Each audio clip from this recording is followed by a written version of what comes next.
그러면은 지금 우병우 구속영장 청구가 돼 있는 상태란 말이에요. 최소한 우리가 녹음하는 이 날만큼은 아직 결과가 안 나왔는데 우병우 구속영장이 기각되겠습니까? 아니면은 그게 받아들여지겠습니까? 100% 발부됩니다. 우병우 구속된다? 100%. 예. 그 왜냐면 첫 번째 이유는 뭐냐면 특검이 2달 전에 출범했을 때 특검의 최종 목표는 뭐냐? 세 사람을 잡아야 된다. 이재용, 김기춘, 우병우. 오 예. 이제 트리플 악셀 아 들어간 진짜로 거야? 그랬어요. 예. 2달 전에 트윗을 그렇게 했습니다. 특검은 그래야 성과를 냈다고 말할 수 있을 것이며 자신들의 학습 목표구나. 예. 박수를 받을 것이다. 예, 예.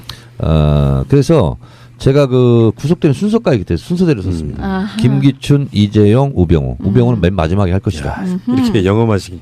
그러시면 5년 후에 현재 지지율 1위는 누구겠습니까? 아마 5년 후에요? 그러니까 딱 5년 후에 이 시점에 지지율 1위는 누구가 될 것 같습니까? 정청래. 나가시는구나. 정청래죠. 네. 뭐 그렇다 치고. 이거 농담 아니시죠? 대선 출마할 생각이 있으신 거죠? 아니 저는 하여튼 그렇게 지금 왔어요. 그렇구나. 영빨이. 왜냐면 제 마음 제가 몰라요. 그거네. 단독 정청래 5년 후 대선 출마해. 할 것. 정치인이 대권 꿈을 안 꾸면 뭐 정치인이 아니지 않나요? 정치인은 꿈을 두 개를 꾸죠. 개꿈과 용꿈. 정치인들 중에 대권 꿈꾸는 사람 많지 않아요. 내가 봤을 때는 국회의원 꿈꾸는 거죠. 그 기득권에 계속 안주할 수 있는 꿈. 맞죠? 대략. 근데 청래형 정도면 용꿈을 한번 꿔볼 만한 그런 어떤 야심, 포부 이런 게 있으신 분이잖아요. 아니 근데 그거는 이런 거죠. 일국의 국가 원수는요 개인의 노력의 영역 밖에 있습니다. 아하. 그래서 천운이 있어야 노력으로 돼. 되는 거 아니에요. 네. 국회의원은 노력의 영역 안에 있습니다. 그래서 열심히 노력하고 하면 될 수 있어요. 근데 대통령은 개인 영역 바뀝니다. 왜냐하면 민심을 개인이 움직일 수가 없거든요. 그리고 민심은 천심이잖아요. 그 천심은 개인의 노력과 관계가 없습니다.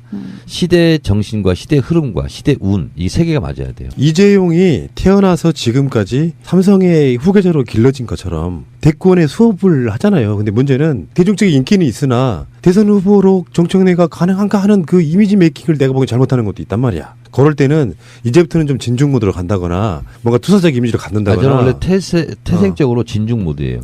제가 뭐냐면 충남 금산군 진산면 진산중학교 진중 남았어요. 제가 진중 출신이고요. 고등학교는 보문고 보고 출신이에요. 그래서 국민께 잘 보고를 하는 거야.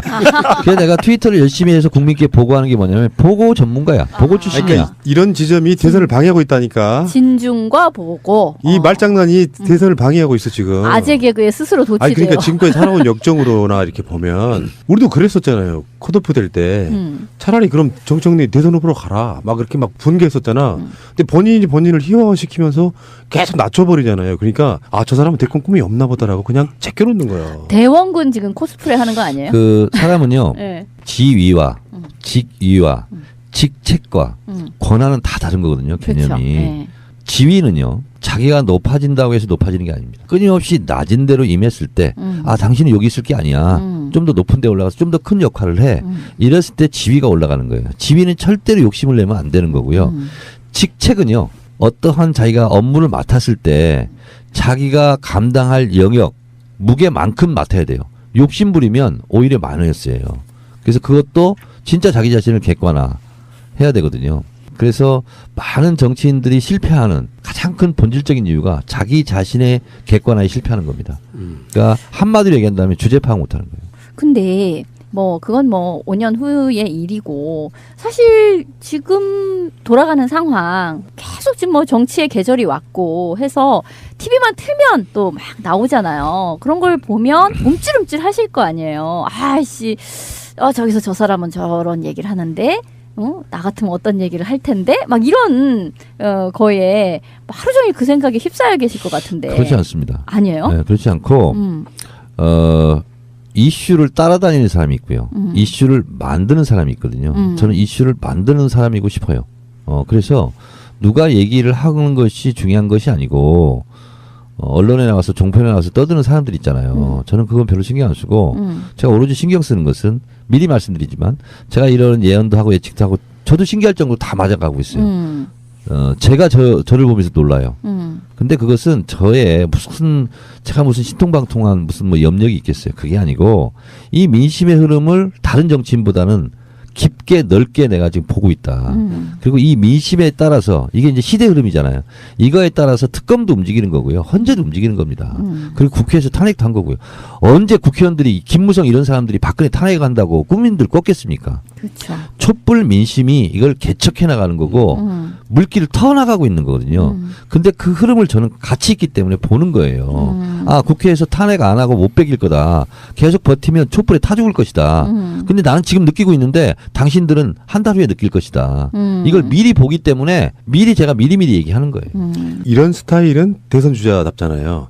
딱 이것만 딱 유지했으면 딱 좋겠는데 가다가 너무 이렇게 유머가 지나쳐가지고 실없는 사람처럼 보일 때가 있어서. 아니, 그러니까 지금은 약간 잠룡이 아니다라는 스탠스를 취하기 위해서 일부러, 그러니까 상대로부터 괜히 견제가 들어오지 대원군 않게끔 하는, 코스프레야? 그러니까 대원군 코스프레를 하는 게 아닐까라는 생각도 들고. 이겁니다. 지금 이제 국민 MC가 된 유재석 씨 있잖아요. 처음에 여자 빨간 내복 입고 나왔어요.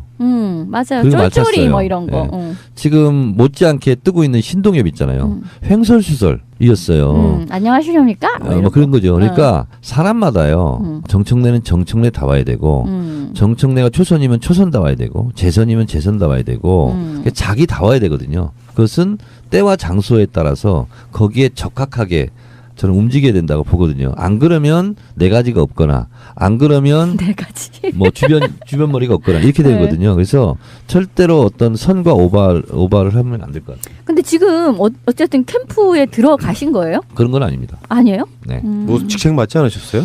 요청을 받은 건 사실입니다. 아니 소락 안 하신 거예요? 약간 미묘한 문제가 있어서 아직 좀 정리되지 않은 문제가 좀 또 있어요. 뭐 이렇게 튕기고 계세요. 아니 저 같은 이제 거물급들은 뭔가 있겠지. 몸값을 올려야죠. 아하.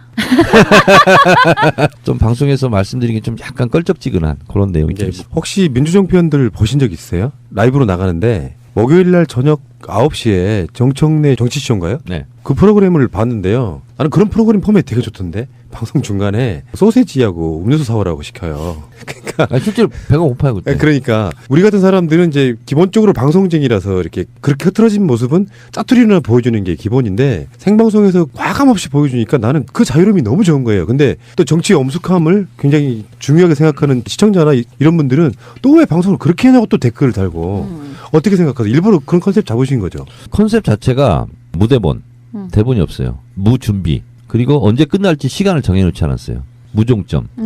그래서 그냥 제가 생각나는 대로 그냥 아무거나 그냥 하는 거예요. 그러니까 보통 준비하고 막 그러잖아요. 근데 가뜩이나 지금 바빠 죽겠는데 뭐 준비할 시간도 없고 그리고 준비할 필요도 없고 왜냐하면 눈 떠 있는 시간이 준비하는 거거든요. 그러니까 그 라디오 최유라 씨 있잖아요. 최유라 씨하고 한번 제가 초청해서 제가 식사를 한번 모신 적이 있는데 이분은 대본을 한 번도 읽지 않는답니다. 지금까지. 라디오 시대? 라디오 시대. 아. 그리고 방송 시작 5분 전에 간답니다. 그리고 대본을 절대 안 읽는데요. 한 번 읽으면 감동이 덜 하대요. 첫 번째 딱 읽고 눈물 나면 우는 거고 웃기면 웃는 거고 그런 건데 한 번 읽고 나면 그게 이제 연기가 약간 들어가야 된다는 거예요. 그러면 방송을 어떻게 이렇게 잘하냐고 준비도 없이 그랬더니 이분은 가정부가 없고 운전기사도 없고 생활을 자기가 다 하는 거예요. 아이 학원 가 있으면 픽업하러 가 있고 은행 가고 시장 가고 이런 걸 다 한다는 거예요. 그것이 준비라는 거예요. 그러니까 저도 마찬가지로 뭐 어쨌든 지금 제가 정치 쇼인데 정치 이야기를 해야 되는데 그걸 미리 그걸 위해서 준비하고 그런 게 아니라 24시간 동안 그렇죠. 잠자는 시간 이외에는 다 그걸 고민하고 또 생활 정치인이시구나. 그렇습니다. 그러니까 준비할 필요가 없는 거죠. 그게 준비 안 하는 게 컨셉이면은 그만큼 또 재미가 또 따라와요. 우리 또 왜 인터뷰들 아까도 전 인터뷰 하신 분 미리 막 인터뷰 시작기는 뭔 이야기를 하려고 해요. 그래서 내가 말했지. 그런 이야기는 인터뷰 때 하시라고. 그러니까 한 번 더 듣게 되면 이게 연기가 돼버리는 거. 그런 측면이 있고요. 조금 순서가 좀 바뀌긴 했는데 아까 그 우병우 구속 관련해서 네. 정청래 전 의원님 그 트윗에서 본 게 있어요. 만일 이게 특검 연장을 안 하면 나중에 김기춘, 우병우한테 수사지휘 받게 된다. 이거 다 망친다라는 말씀을 들었는데 제가 아니 왜 특검이 이만큼 해놨어도 연장이 안 되면 이게 넘어가는가에 대해 의심을 좀 가졌거든요.